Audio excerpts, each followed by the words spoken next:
is in sort of limbo state right now in singles formats where he's not doing a whole lot, but especially in doubles, Lucas has a place as a very strong partner for a lot of characters, and we'll have to see the dynamic, especially with Mega Man included as the partner, starting things out here. Skarm, Mario, and Jinx deciding to go with Palu first instead of the regular Wii Fit tournament that we would regularly see from Jinx.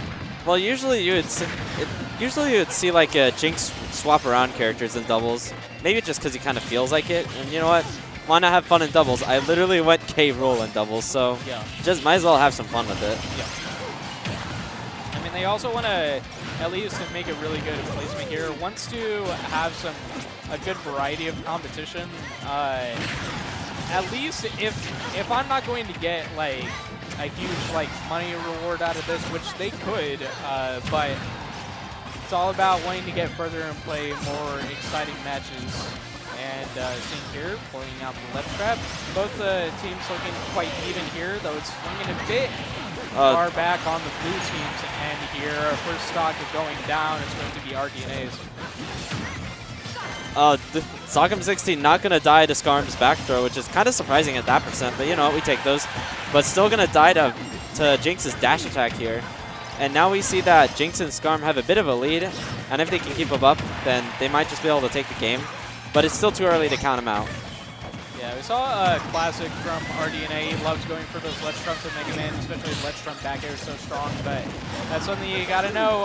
All of these players are from the Phoenix area. They go to a lot of Phoenix events, so they know each other extremely well, know the plays they like to go for, and it's the enjoyable thing we see from these sort of regional events is a bunch of home crowd competition and to see how they play against each other.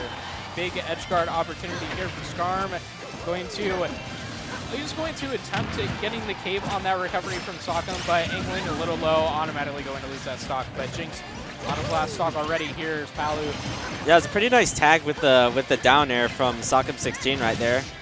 Gonna be able to just send him straight down the blast zone, and now we see that rDNA is near the end of his second stock, while Skarm is still sitting pretty comfortable at his. Okay, tagging out, right back into neutral exchange here. rDNA trying to find some extension off a low percent jabs right there from Sockem, but needs to try and focus on preserving that stock. That crash bomb is certainly going to help, forcing both of the players in shield to get back to center stage, but a Pallet Bear is going to be quick to decimating that second stock, and last stock for both players on the blue team. It's looking pretty cozy for Jinx and Skarm. 2 stocks to work with for Skarm is going to be looking very, very comfortable. Skarm has at least, I mean, he hasn't gotten hit really much at all, and wants to at least preserve the second stock, but not quite going to. Getting that double jump caught by that Mega Man smash. So this is now a very good opportunity for Sockem16 and rDNA. If they could take advantage of the fact that Jinx is nearly dead, then they might just be able to bully Jinx and then bully Skarm, and they might just be able to take it, because both these characters... Oh, never mind. You had to have their chance there for sure, but that Palu dash attack has just been going in fierce on all of their stocks pretty much. And good extension. Nice. Good team extension there to play off of that up air, especially after rDNA used rush like that, and extending it with the up air into up B from Mario to kill right off the top for pretty solid first game for Jinx and Skarm. Still got two more games at least to work with for them to move on in the bracket, but 3 games to win on rDNA. Oh, so right. One game. It is top 8 losers, so it's not quite quarters yet, not top 6. So it will be 1 game away, actually. So even less time for Sockem and rDNA to sort of adapt around these two. There's the clock is ticking very quick, and they gotta make things happen real fast. Yep. immediately try to pull some offstage exchange, but Skarm has been looking so strong offstage against these two. It's been very, very cozy. The issue here for Sockem and rDNA is the fact that both Jinx and Skarm are playing very strong advantage state characters. With Palu with her nairs and all that, and Mario with like pretty much his juggle game and all that. And both of them basically being like very high level players that are fairly static when it comes to being a team. They're able to work well off each other in their advantage states and convert off of each other's hits. So rDNA and Sockem16 really need to work pretty hard to basically just not get sent away and basically try to get their own kind of team combos going. But as we can see, that fair is going to kill Jinx, and now they're actually in the lead, which is a pretty good start for them. I think Sockem has to play a bit of a focus on preserving these stocks at this point. 121% is, especially climbing to 133, it's a lot, but with Lucas's movement and being very floaty and using those mag tricks, could try to preserve, but that first stock's going to go down off of that nair off the side. Second stock for Sockem, looking even again for both teams here. You can see Jinx trying to throw rDNA off with his own little ledge shenanigans. Both characters basically sending exchanges, and now the squabbles have swapped, and now we're having a oh this could be death. Oh no, okay, rDNA did not die to Skarm's back throw. Again, that's twice in one set. It's kind of weird. For Skarm here. Last stock for him, though.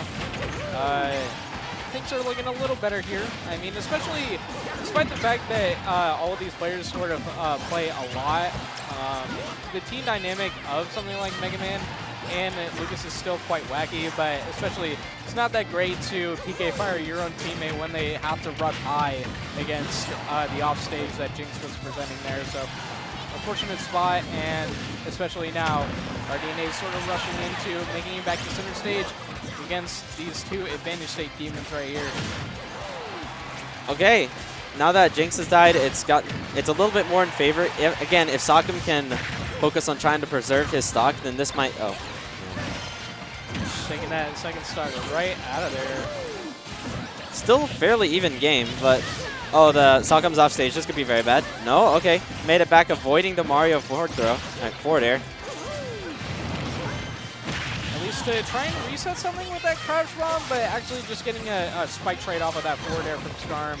Able to reset back to center, and I think both of them had the right idea in just now trying to focus on bullying rDNA, since they don't want to keep things even between both teams. They want to at least bully one into a 2v1 situation, and one advantage state might be able to do it. Blue team back in center though. They have a chance. I mean, both players, both Jinx and Skarm, high percent on their last stock. This is a very oh, there we go. Okay, pretty nice. Now even then, this is still a fairly scary situation for, well actually it was, because I got nothing to say pretty much. Big backers out, at least on the side, against rDNA. And now 174%. Oh man, the crash bomb plays are being so wacky all over the place. And now this is a home that Skarm has sort of played in for several years.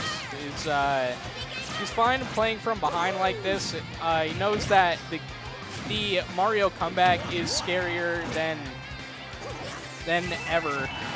It's one of the scariest comeback businesses to play at is these really safe pressure strings from Mario. The back air is being pulled out so often, and especially off-stage exchanges. Skarm knows them. He has been comfortable with them the entire time, and back air pulled out again against Sockem. Game 2 taken here, and that is looking like a 2-0 and a sweep.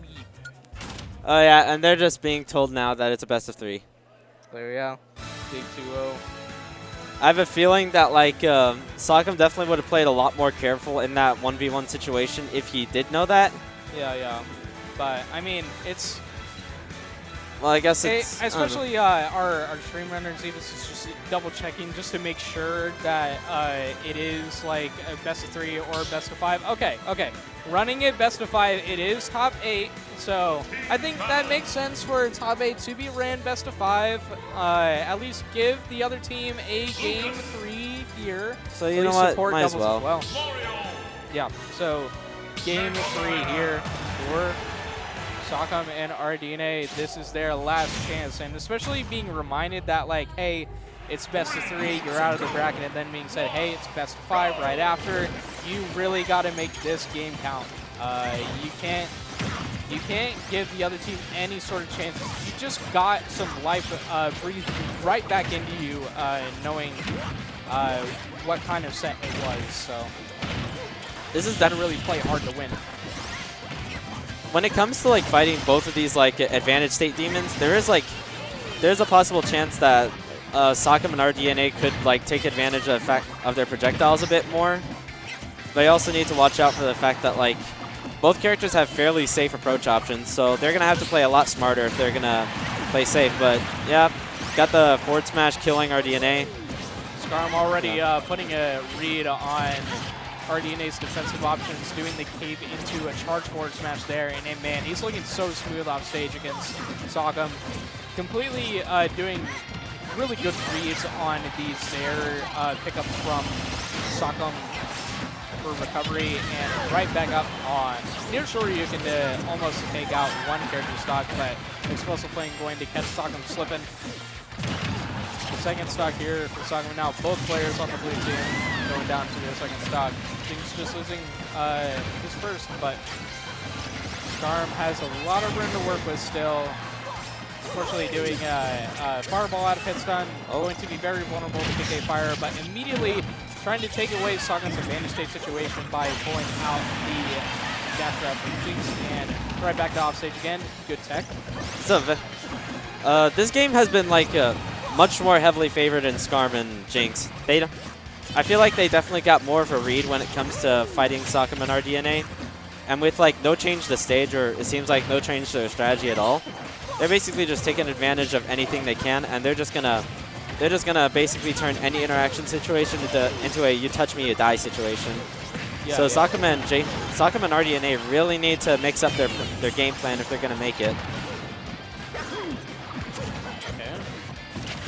Playing here, I don't think Alpha's going to do it. I mean, he can't pull out this risky stuff.